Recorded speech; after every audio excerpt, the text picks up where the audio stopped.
আকাশ থেকে নামানো হয়েছে, শিকার করা হচ্ছে।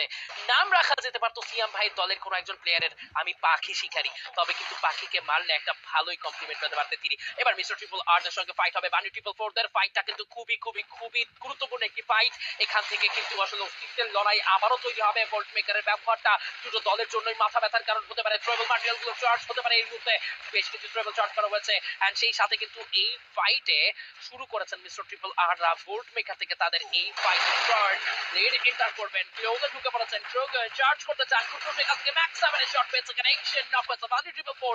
কুটুস এই মুহূর্তে তুলেছেন আর ওইদিকে রফি দিয়েছেন কাউন্টার, ট্রিপল আরকে তুলে দিয়েছেন। ব্লেডের এইচ পর একটা লো, ব্লেড নক হয়ে যেতে পারেন, কুটুস নক হয়ে গেছেন, Blade also taken down and Flame the last man alive. Flame no way, Flame no way, Flame yes, শেষ পর্যন্ত বানি ট্রিপল ফোর এর কাছে মিস্টার ট্রিপল আর পরাস্ত এবং নিজেদের অস্তিত্বের জানান দিয়ে দিয়েছে টিম বানি ট্রিপল ফোর।